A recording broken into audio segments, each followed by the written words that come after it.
Hello, and welcome to another edition of In Between the Pages with James Lott Jr. I am James Lott Jr., of course. I am a writer, an author, and a human. And we're going to talk to somebody who one of my favorite humans on the planet. He is a composer, musician, songwriter, solo with his band, The Sweet Kill. We did a song together, and we're going to talk about that. And he's in his studio where the magic actually happens. Again, like I said, one of my favorite people in the world, Pete Mills. Hi, my friend. Nice to meet you again. Nice to see you. It's been a while.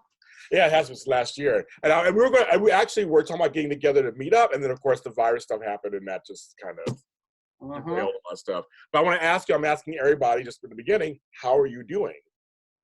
I love my life. I'm so grateful. I saw a meme just recently about how record producers have been preparing for this. Yes. Because this is essentially what we do anyways, is just being in the studio for 14 to 18 hours a day anyway. So it's kind of like, okay, I just like now I have to like stock up on food enough for me to not leave, the house. So I kind of agree with that because I have my keyboard and my microphone right there, and I mean I have like my camera and I have this Zoom thing. So people are like, "So what are you doing?" I'm like, "Well, I'm creating stuff." I mean, I'm just okay. So I'll just do it from home. So why not? I love that. Always be creative. I mean, we were created, so it's in us to create. And when I'm not creating is when I go a little bit crazy. Same here. And well, that's why we're very similar, of course. I feel the same way. And I'm fine. As of this recording, I'm day 17 at home. I've not left my compound. I've been fine. I've been very good. Congrats. I'm on day 3. Okay, you can do it.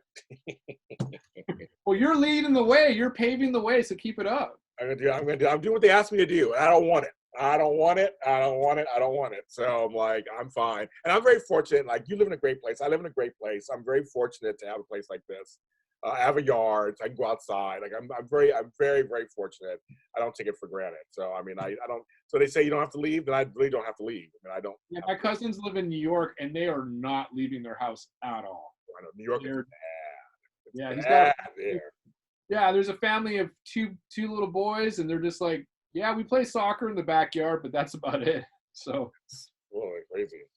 So I want to talk about, okay, so first of all, we did a song together called Lost and Found, which will be coming out this year at some point. I'm working on that part.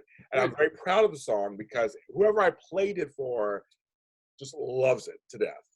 And I want to tell people, I want to talk about the process and that it was kind of interesting for us because I work with other producers, you work with other people. We came with something fast and in response to how sometimes it really does work. So tell people sometimes when it comes to collaboration, it can take a long time before like a little idea even turns into a song. A lot of my friends who are in the industry, they like to just strike up a conversation. And essentially that's what we did. We did a lot of the preliminary work as far as getting together, talking a bit about what you want to do. And that sort of set the tone for the catalyst of creativity. And so, I think that I've listened to your catalog and I've understood it, like, because of your personality as a TV show host and as an internet persona, that you have this really great talking voice. Your whole energy that you convey is positive, is upbeat. And I hear that in the songs that you've done prior. I just really wanted to kind of push you to a level of turning that into a melody and turning it into and matching that melody with the emotion of the lyrics that you were really passionate about. And so that was sort of me just sort of intuitively tapping into your psyche. And I think that's what the beauty is of songwriting, is that like two people are like bonded in this intimate setting. And that was my experience of it. And that was sort of me just trying to channel as best I could, because it wasn't necessarily me. I mean, I don't want to take the credit. It was a collective universal experience that I really cherished and thought was really cool, because, we never worked together until, I mean, we did interview before, but we never really worked together. So it was cool to explore the unknown. Essentially, that's what songwriting is taking something from nothing and then goes, here it is. Yeah. And I said, folks, I came to him. I said, I want to do a song with you. I mean, I was like, I want to do a song with you. I don't know what it's going to look like, what we're going to do, but I just knew from his own work, which I love, the Sweet Kill stuff. Just, I mean, the lyrics, melodies, just amazing. see some of his videos, folks. They're really good too. But I saw what you were doing, and it spoke to me that I wanted to work with you for something for me. And I was very honored when you took me on, and I was like, okay, let's figure this out. And you did. You were very present. You were very much just like, okay, James, let's talk. And we had discussions. I sat on that couch in there, and we talked about stuff. And you were like, okay, this sparks this sparks this sparks this. And we started piecing things together.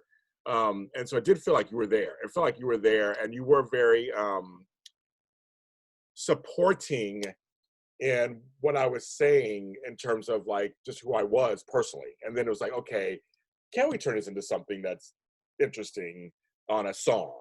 I really felt that from you. I mean, I haven't always felt that with everybody I've worked with, but I felt that with you especially.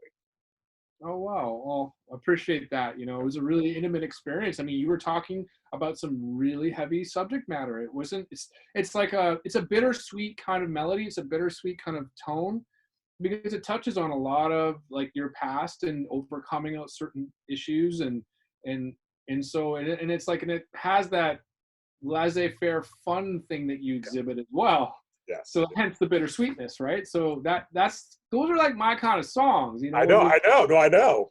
When they allude to something that's deeper than just the top subject matter or the hook line, and that hook line has got some weight behind it because of the tone and how you're singing and performing the vocal, and how we're sort of constructing, and that's like a unique thing, like that just kind of like the worlds collided at that moment. It was really cool. I think we both agree that we didn't want to make just a sad song. Like that's not me. I mean, I don't do, because you do get me. I am a person who's very positive, and I always have a twist. I mean, I talk about real stuff. I cry on television. I do all that stuff, but I always have an upbeat twist to it that, I'm not down for the count kind of thing. And I think you tapped in. But also too, in addition to that, the concept of like those that are really bright, such as yourself, come from some dark places. Yes. Like, and that's sort of, I remember I was 19, I was going through this really dark time. I was confused. Girlfriend and I were breaking up. I was like, what's the point of living? And I remember at that moment, we had this, like, we still had tickets to the concert, so we went anyways. And it was just sort of like, I'm like, this could be like a depressing moment, or I could like just totally be cool with this and have a good time. And I chose the latter, and I'll never forget that, because in the depths of my despair, I had like such a powerful experience being positive, where I could have gone dark. I could have taken the low-hanging fruit, which was right there. I mean, we were breaking up. We should have probably broken up. It was on and off, right? So of course, that's what we do when we're young. That's what we do. It was really, and that was my first experience of going like, oh my God, like this is me overcoming me, essentially. Oh yeah. As a result of a decision. Like I made that decision to go like, all right, I'm gonna have a good time. I love the band we're seeing. We're gonna get in the front row. It's gonna be great, and this is gonna be a moment. Like, so talk about being present. It's like in the moment, everything's okay. But isn't most of the time, you just triggered something for me, isn't that most of the time the case anyway? We're not getting over that girlfriend. We're not getting over that job loss. We're getting over me. Yes. Isn't that it? I mean, isn't that it? You just said it. I was like, that's basically it. It's like the mind that created the problem then starts to solve it, and it never goes anywhere. Like that is me, and that is my mind, and that never manifests in anything positive, and it just takes a lot of time. I get really, I distract myself essentially, and so it's like, okay, so what's the point? What's the purpose here? What am I put on this earth to do? Let's do it. I remember once Tony Robbins said something to the effect of, like, I don't really follow the guy, I don't really care. I just heard something once he said is that when I'm procrastinating, I made a list of 2,000 things that I could be doing right now, and I was like, 2,000? Like, that's kind of cool. I guess you could wash the dishes. I guess I could do the laundry and clean out. I mean, all these things. It's like, okay, well, what are those 2,000 things for me, right? I love that. That's like Gary Vee's like, you should put out 64 pieces of content a day. I'm like, okay, now folks know I do a lot of stuff. I can't do no 64. I mean, I'm not doing all that. But I kind of get what he means. Like, just you can do some stuff. Like, just do some stuff. You got time. Just I can do it. So the song you guys is called Lost and Found, and it takes place back in 19. Because I had originally had a song called 1979, and that's what triggered him. And he took some of the lyrics that I had in there and added his own lyrics to it, which was perfect. But he talked to me, and that's how he came with the lyrics. But it was kind of funny because I had a bunch of songs. I was just kind of going through them, and that was the one I spoke to me, which dealt with the year my father left. Mm-hmm. And it happened I turned 50 when we were working on this. So it was like exactly like 40 years ago. So there was like a 40-year element going on. I had forgiven my father and all that. And we both had father things. We were talking about father stuff and our fathers. And but you picked up on that too. You're like, there's a song in there. Like that's the it. So for you as a songwriter, producer, composer, like that's how it comes to you, doesn't it? You hear something that's like, okay, let's go that direction. Not so much alone. When I'm with other people, absolutely. And that's why I think I encourage anyone who's, maybe just a solitary songwriter, like to always work with other people, because you never know what you're going to write. And as for my creative process, just me alone, I get really strategic. I do. And sometimes that becomes almost an impediment because the flow isn't there, and I'm thinking, and I'm absorbing as a sponge as I'm watching all the unfoldment of this virus we're up against, and the humanity and the state of affairs of like, the world at large, essentially, and the racism and the comments and the negativity, and I'm just sort of pulling it all in, and then I'm like kind of considering certain ideas. Like for one song I have, it's like The Day the World Ended. And that's, and so wherever there's an end, there's a beginning, right? So, sometimes I need to tear the whole thing down to build it back up, or build it in a different direction with more of an intention. So that's a strategy I'm playing with. Another one I'm playing with is sort of personalizing a certain elements that this thing represents. So all of a sudden, like I'm lovey-dovey with somebody, not necessarily in a romantic sense, but just like vibing off of a friendship, and it just turns south all of a sudden for no reason, and it just becomes confusing because like all this energy was put into it. Like a lot of people, like for no reason, like their small businesses are going broke right now because of this virus for no reason. Just happened.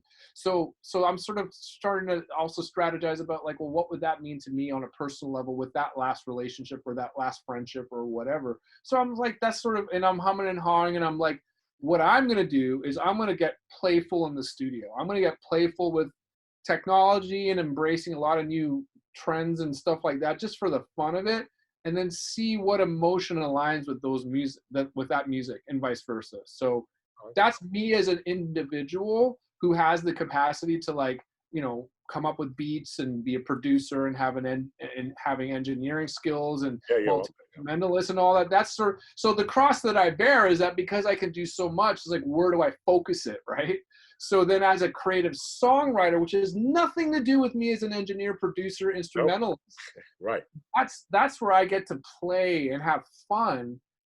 And then however it comes out is however it comes out. And whatever strategy I decide to go with creatively as far as a theme, that gets to be matched with, I don't know what kind of music just yet. I mean, the songs that I'm writing right now might be, or not the songs, but the beats that I'm writing right now, the motifs, could be for some singer-songwriter from Sweden that I haven't met yet. I don't know.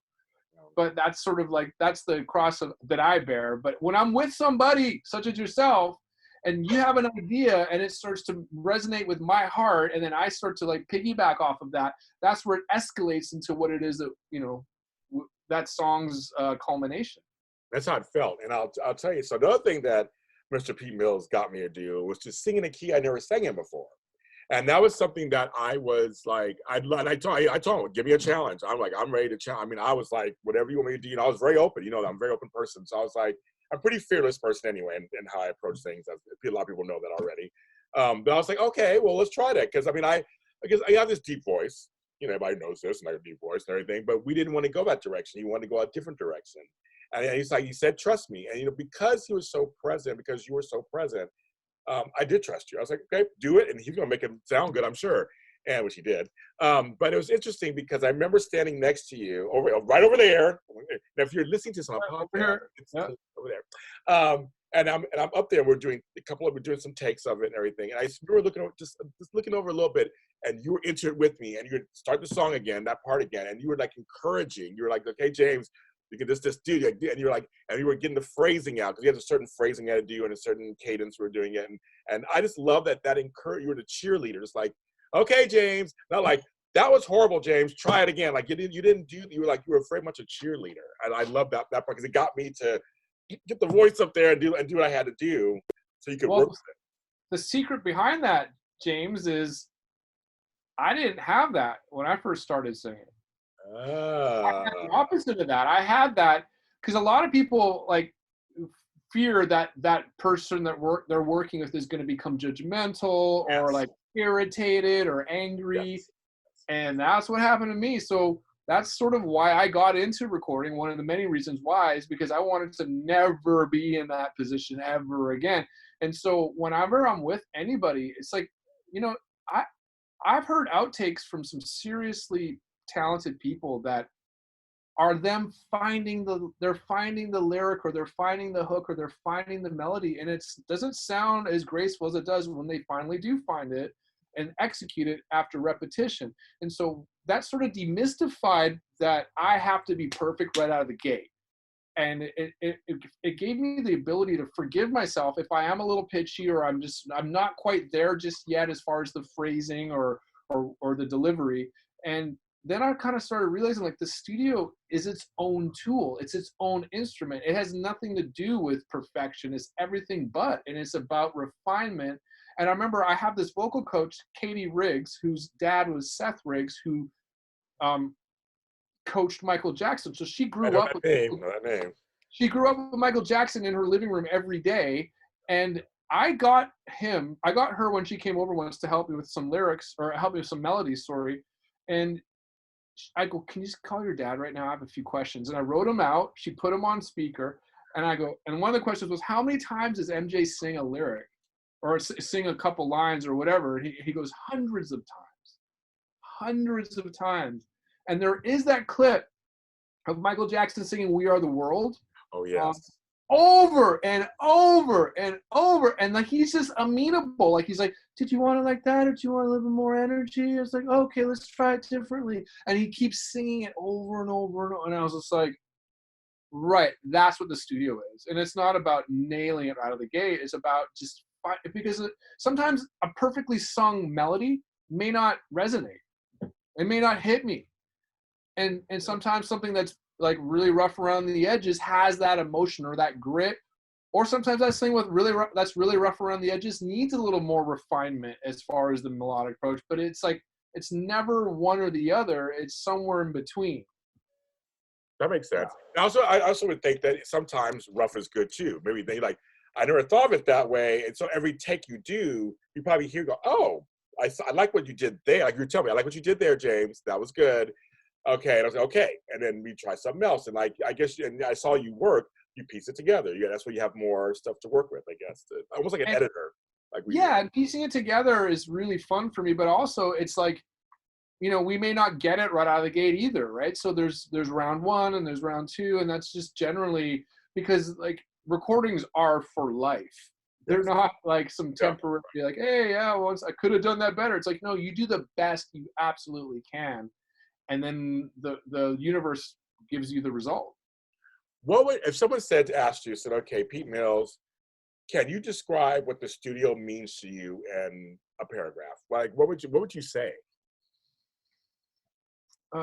It's my sanctuary. It's my man cave. It's my playground.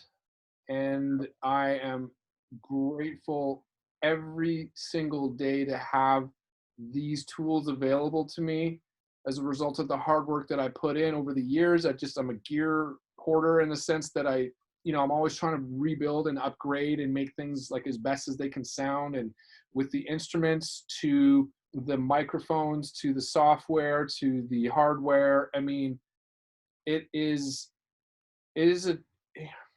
I'm a very impatient person, but for some reason I deliver extreme amounts of patience, not just with myself, but with people I'm working with in these settings. I feel that this is like a safe zone. I felt that. obviously we're like egos are being left at the door, and and the idea of just playing like with whatever, however, it just doesn't matter, whenever, however, whenever, whatever is the whole excitement that I feel every time I walk in. Is like nothing is.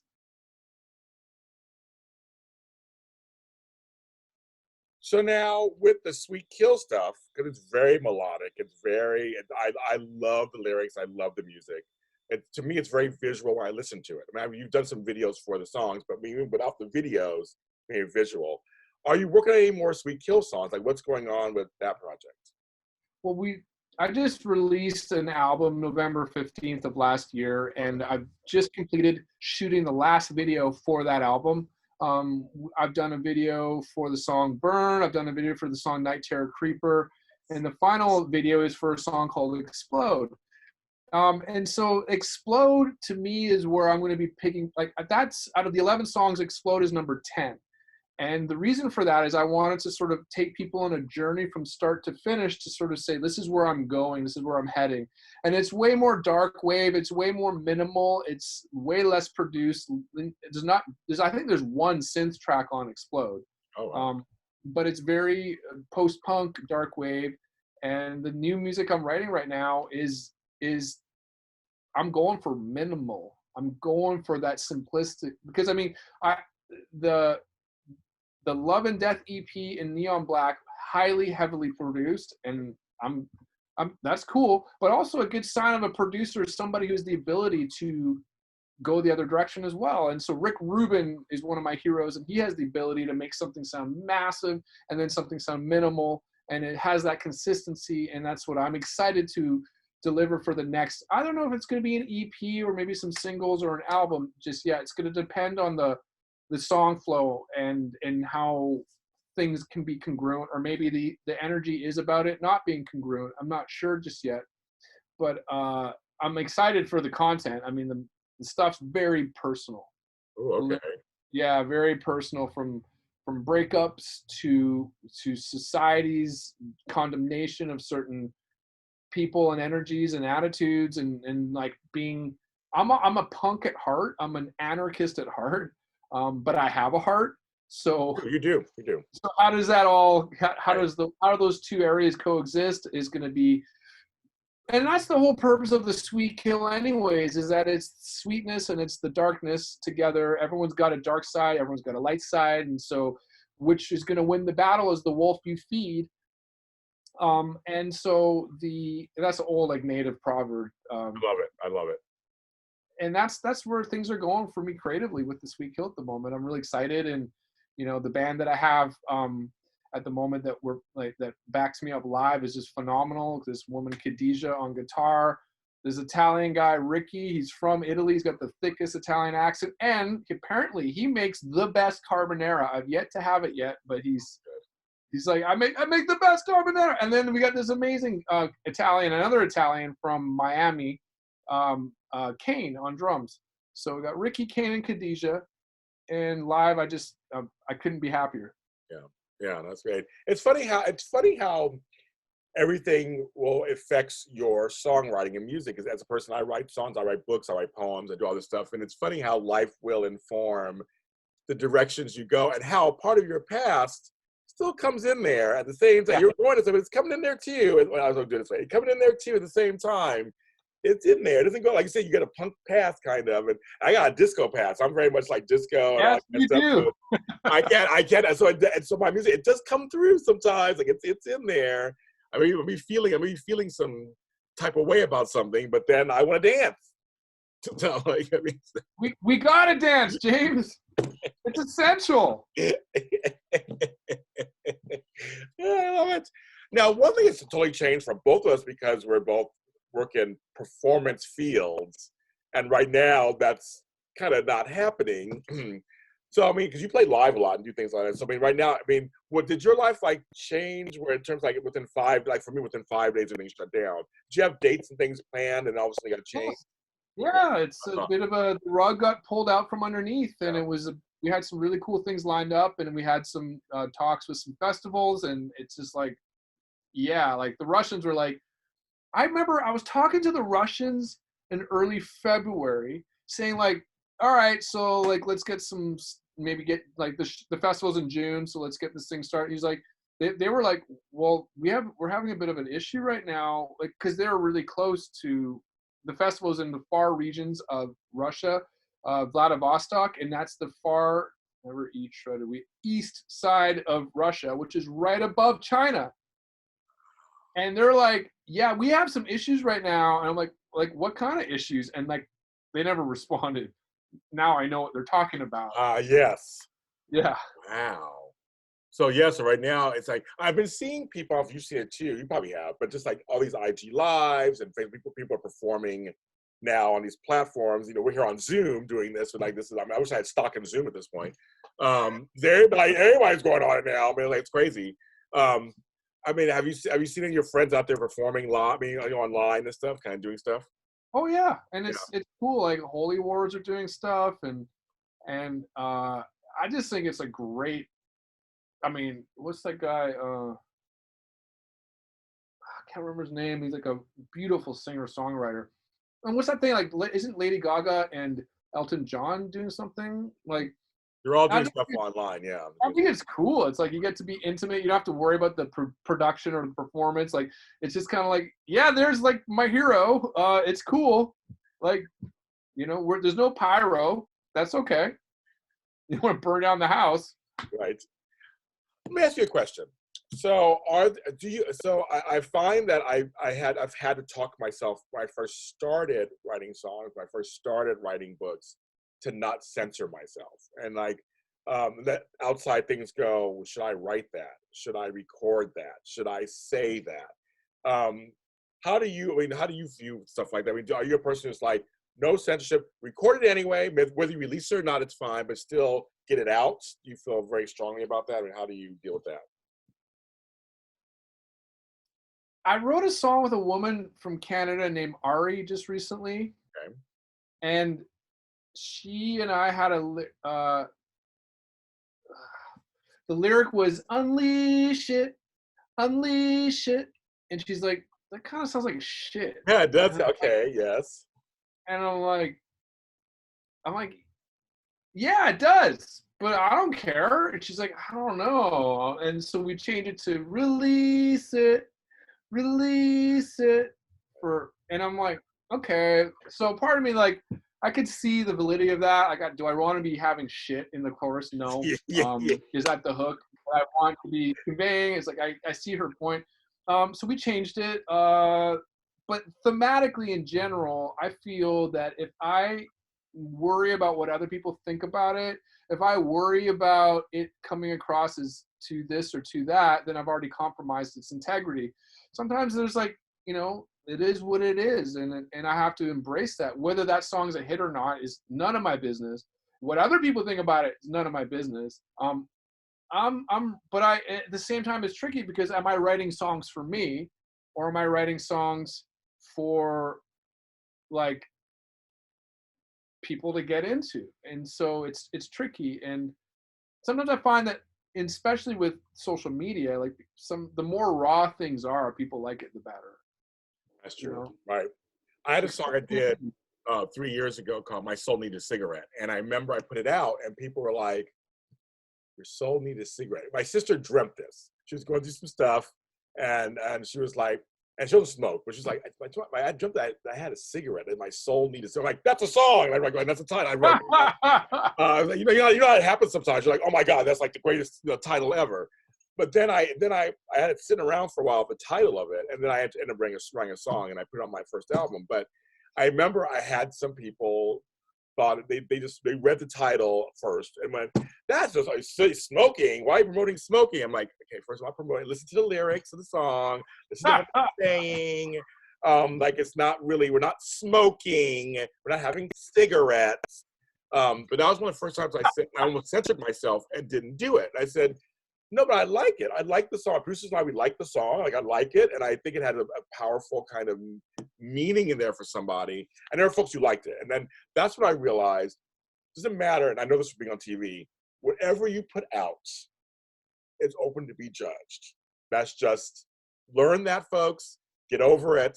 That's what it is. And like, that's just whatever you, whether it's a book or a song or a painting or a TV show, whatever you put out that's art in the public will be judged. So now it's back to me going, well, am I proud of the song? Do I like the song? Can I stand by it? Well, I'm a big fan of the book, The Artist's Way. And in The Artist's Way, Julia Cameron talks about, I will take care of the quantity, the power will take care of the quality. So I just do, as Gary Vee was saying, just put out. And as the content accumulates, I start to become more refined. Just like all the hours spent trying to get a good drum sound has now availed me the ability to get a great drum sound. But I didn't start off doing great drum sounds. I just did the best I could with what I had, and I got better as I refined. And another thing that she talks about is dealing with criticism. So she said in one of the tasks in this 12-week program, which is essentially the book isn't to be read, the book is to be done. It's a 12-week course. It's 3 months. And at week 9, she encourages people to reach out to those who have had a lot of criticism and how do they deal with it. And a friend of mine who's this actress, she's pretty like well known and pretty very, very talented and an amazing singer and songwriter. She I asked her just like on a whim, like, hey, how do you deal with constructive criticism? She goes, when someone says like, what the hell are you watching? Like one of her videos that she puts out, she goes, what the hell am I watching? I'll agree with them and I'll say, yeah, I don't know what I'm watching either. I have no idea. And she says it's the 8 Mile approach, where when Eminem went into that rap battle and knew that the dude was going to diss him for being a white trash kid in a trailer with like a baby's mama and all that drama, and he like addressed that in his rap. It's like, yeah, I got this, I got baby mama drama, I got a trailer I live in, I'm white trash as fuck, and when he did all that, she goes, that's the 8 Mile approach, because it takes away the wind of their argument and it's agreeing with already what they agree with, and therefore you come out the winner. And that was an interesting approach that I was like, oh, the 8 Mile approach, right? There's a song that came out back in the I think the 90s by the Pet Shop Boys of all people. They did a song called Yesterday When I Was Mad. Oh. And it is a great song. It basically talks back to the critics. And the ironic thing was Neil Tennant was a critic for New Music Magazine, Express, back in the day, in the 80s. But he basically did that approach. He said back everything they said to him in a very witty way. There's a line that says, you really made a little go a very long way, because they have a long career. The first song he did was West End Girls. You guys don't know that, back in the 80s. But they put out the like 20th album, something out now. It's like now. But that was one of the lyrics. I love that lyrics. Like, you made a little go, because they were saying they were not that good, but yet they're still out there. You know, what they say, there was no line. They say like, who knows if it's on tape? No one will find out. You know, see all these different things they said about them. They put that in a song, put a dance beat to it, and it's actually very clever and dancey at the same time. I love that. Just that kind of biting back to them, saying what they say about them. I love that. Yeah. You know, wow. It's a fun song. Yeah, I love the Pet Shop Boys, but I only know them from that one song. So I'd love to.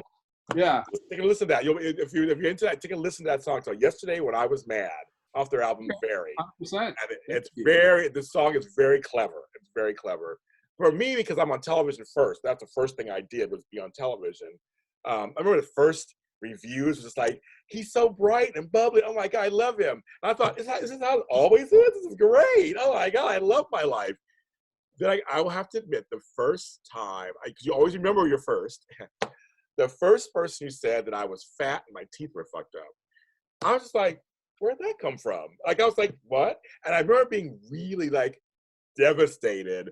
They thought this, but then I kept thinking, well, I can't really do anything about some of the stuff. I mean, I am who I am. And then after a while, I got a few more bad comments, mixed with the good ones too. And then I learned not to read the comments anymore. But it was kind of like, but at first I was naive, thinking that it's going to be all great and light and brightness. And then I realized everyone's going to criticize, everyone's going to talk because they can, but they're watching you, so it doesn't matter. Like that's the whole point. Well, I had to learn how to do that. Yeah, like some of the best songwriters in the Motown schools have said that they are doing this for the power of the universe. Some of them have said God. I don't want to get too, Right. I don't want to That's rub what people out the wrong there. way, but there is that element that, like, what you just said sparked within me.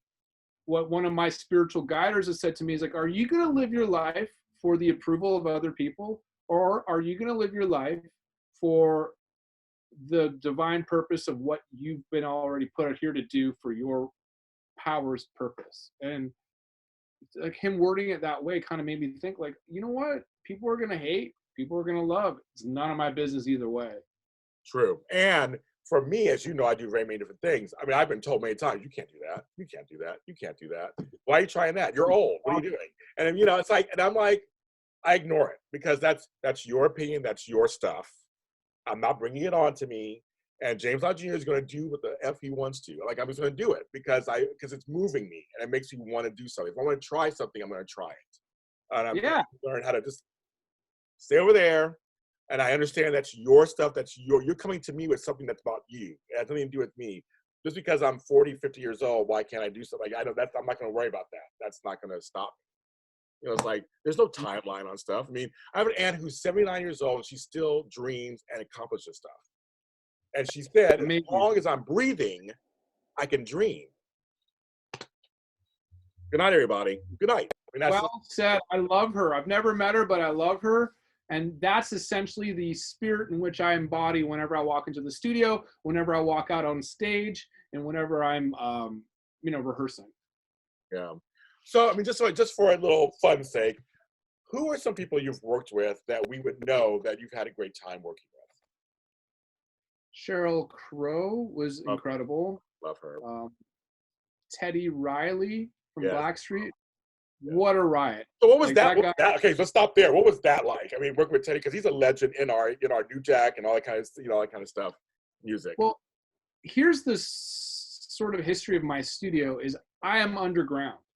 So it's like, so I always make this joke that when the World War III breaks out, I can still make music. Yes, you can. I know. Yes, you can.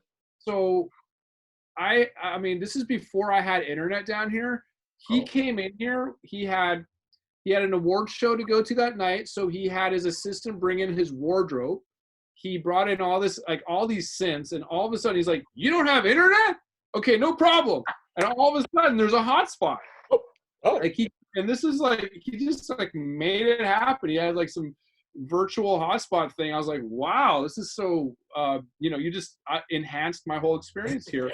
And it got me to a point where I was like, okay, I need internet down here. I have to figure out a way. So I literally drilled a hole out of my apartment, which is like above the parking structure, and then have like this Ethernet cable come all the way down into the studio. I had to drill a hole through the studio cement just to get the cable. And that's because of Teddy Riley, because he, and that's just like the logistics of our session. The work that we were doing together was just phenomenal and effortless, and the guy's just super, super talented and really open-minded. Like, he's like, what are you working on now? He was interested in what I was working on. He was really open-minded, and then I'm like, he goes, what tempos are you working in? And that was a question I'll never forget, because everything, if you want to be a dancer or you want to go out dancing, you got to have the right tempo. And he was all about that. And I told him I'm working in between, like, no one's ever asked me that question before. And at the time I was working in between 95 and 110. He's like, oh, really? Hello. Interesting. Okay. I think that's when things started to go into the 140, 70. I was going to say, that's a little slower than where you saw. Like, yeah. Yeah. So I was sort of in a different sort of pulse at that point. Yeah. But this was just before he went over to do a bunch of work with some Korean pop artists. And yeah, it was interesting. And then I ended up working on so many Korean pop albums that it was interesting. Like, he was almost like the foreshadowing of, like, because he was on his way to Korea at the time. And then I didn't know I was going to be working on Korean pop for the next 2 years. Who else have I worked with? Worked with Carmine Appice, that legendary drummer. Yeah. He is just a beast. Like, really it was an honor to have him over here and record his drum, like, to be able to put all those skills I've acquired over the years to actually apply them to, like, the drummer of, like, right. the co-writer of If You Want My Body and You Think I'm Sexy. Like, the guy who co-wrote that like is in my studio. That was phenomenal. That was my song. Yes, I love it. Yeah. That's always that's He's so the drummer on that. He's the one holding down that groove. That's when Rob went a little disco. He went a little disco, that album. Blondes Have More Fun was the album. I remember, trust me, I remember it. So that Yeah. was, Man, he went a little disco. and that rhythm section on that album is just It's a cooking. bomb. It's a bomb. I love it. I love it. I mean, I love it. And a lot of black folks like them some Rod. Trust me, we like them. He's good. I was gonna work with DMX, but he never got on the plane. Wow. Really? Yeah. Oh my Yeah, goodness. That was the thing. It's like, okay, he's gonna be coming in on the late flight, so he'll be over in the studio at like 10. Is that cool? I'm like, of course it's cool. You know, time sort of stands still in the studio. But he never got on the plane. So Let me ask you about it. You mentioned K-pop. It's huge now. I mean, obviously, I remember it 20 years ago, my friend was into it. He used to go to Korea all the time. And he would bring back these albums, this guy named Rain, who was big for the time, and all these people. And I'm like, who's that? Who's that? And they were doing a lot of R&B dance music over there back then. And now you got, now you got all the BTK and all this. It's huge now. So what are your thoughts on how huge in America now it is? I'm blown away. One of my good friends is this model, and she's born in 1998, and a baby. So she was into BTS 3-4 years ago. Before they got massive, she was all about. So she FaceTimed me. I think it was like a year ago, and she was in the lineup. She camped out. She's from Florida, so she camped out in a tent outside the Coliseum to get tickets or something for BTS. And she was FaceTiming me, like, look at it, like it was like a total tent city of all these people just like camping out to, and she got front row. Like she's got like these epic footages of her touching, like high-fiving the guy who's singing as he's holding her hand, and like she's just all about it. And it kind of confuses me in a way, because I get the songs are about love and stuff, but it's like it's almost about like the whole look and the package, in the sense that these men are very effeminate, very androgynous, and that's a thing right now with the pulse of where the world is at with women. They're just like into that, and it's very interesting to me. Of course, I respect the hooks, I respect the songwriting craft, and a lot of these songwriters are like heavy hitters from Sweden anyways. Right? Like, or people from America. Like I know some K-pop duo songwriters that go over there a lot and work with JYP. Yeah, JYP, and some of the songs that I've written have got into consideration with SM Entertainment with some of their acts. And it was like when I was working at Korean pop, it wasn't at the pulse that it is now. No. It was big over there, and that's what I was tapping into. But now it's like coming over here, and I'm just interested to see. Like, there's some of my heroes. Like CL is one of my favorite all-time Korean pop singers. Yeah. As a woman, she raps like nobody's business, and she's very. I don't know what her. She must have a massive team behind her, because everything's strategic. Everything is methodical and thought out. But I just love her aesthetic and how it changes and evolves, and she's just tough. Like, she's one of my favorites. Yeah, it's interesting because I have a great niece at this point that she's into them, and she's not even Korean. It's kind of funny. It's like she loves the songs. They were on Billboard magazine. I had a Billboard magazine. Can I have Uncle James? Can I have it? I'm like, sure, you can have it. I mean, I just like, but it's just, to me, it's like it goes back to how the world can be small when it comes to music. And I remember at the same time, there was a resurgence of Latin and people getting big again. With the Despacito song, and everybody's kind of mixing together, and Justin Bieber's on a song, and this on this song. Like, it's interesting to see like this world music view is starting to hit America. In other countries, we know they're much more worldly when it comes to their music. But in America, which everybody wants to make it here, it's like seen as the ultimate. That's actually happening. It really has. Like, oh, okay. I couldn't tell you a BTS song to save my life, but I know who they are, and I know they're huge. I mean, I'm in the same boat. Yeah.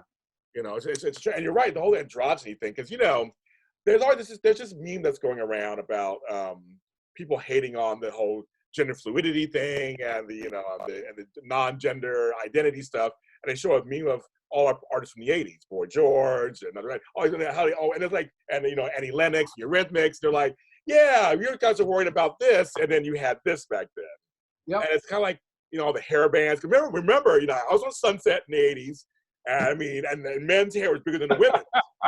Makeup was thicker than the women's. Trust and believe, folks. I remember all that. I used to go to rat shows, all the guys from Warren. I knew all those people. And I remember they looked like women and they got all the vagina they wanted. I mean, it was like, trust me, the women, it's funny. It's a funny thing with women, how they really are. And like I said just now, too, they're attracted to that androgynous looking singer.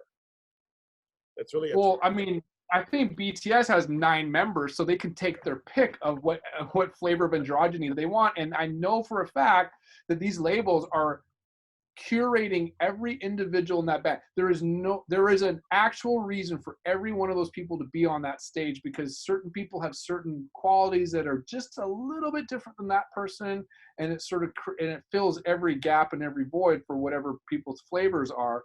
And I mean, I'm all about one of my biggest heroes is David Bowie, Freddie Mercury. These are people, Mick Jagger. These are people that are like a very effeminate but powerful in their execution, singing wise and performing wise. So I always find that like the stage is a mirror for people's souls, and I think that gender norms need to be discussed and expanded upon and everything. And I also think that there's there's an energy that is being mirrored with all these like adulating fans, and they're just tapped into it right now, and I think that's great.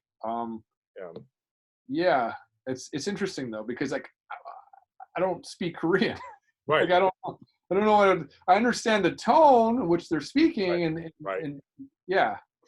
I know, it's funny. I saw a thing with Madonna recently, and she was saying that she said obviously Debbie Harry was an influence for her, but said her biggest influence was David Bowie. And when you start looking at her work, obviously, clearly, it makes sense. He started and with all these bands today, I will go back to the original boy bands that started coming out, and there was a member for everybody. And the Spice Girls, there's a member for everybody. Like, there's very, very smart. I mean, I give say what you want about Lou Pearlman and all that. I know all the bad stuff, but there was some stuff that really did work. Why they were successful. Yeah. And these Korean pop bands, these J-pop bands are all taking from that and expanding on it. Except it's like 10, 12 members of these places, but people know each one and they know which ones what they do. And it's like, wow, it's amazing. I mean, it's an amazing machine. I guess what I would say, it's an amazing machine. Yeah, I like that word verbiage, because I always whenever people ask me how's it going down in LA, I go, well, the machine of LA is doing its thing, and I'm just a cog. Yep, we are. We're all just part. We're all part, and I know you agree with this in some way, but we're all part of the big picture, basically. I mean, we're all blips moving around, trying to make our little ways in this big, giant, world universe. I mean, I don't think I'm any better than anybody else. I just try to do my parts and something here and there and see what happens. Little droplings and see what happens. As Mick Shrimpton, the drummer of Spinal Tap, said while he was in the bath before he spontaneously combusted, have a good time all the time. Yes. I love Spinal Tap. But yes, yes, exactly. Have a good time all the time. And that's where we'll end this. Have a good time all the time. Thank you, Pete Mills. I love you. I love you too, James Lott Jr. You are the best. Tell folks where they can find all your stuff online, of course. All my art and videos, everything for YouTube, Instagram, Facebook, even TikTok, is at The Sweet Kill. THE, sweet, as in sugar, kill, as in don't do it. I was waiting to see what you were going to say. I'm like, we're going to say it for kill. What's he going to come up with for kill? I don't know, but yes, don't kill. Yeah, don't kill. Yeah, so, I mean, but maybe kill the part of you that is destroying your livelihood. How about that? I like that. And then my composer stuff is Pete Mills Composer. So that's at Pete Mills Composer. Yes, follow both of them.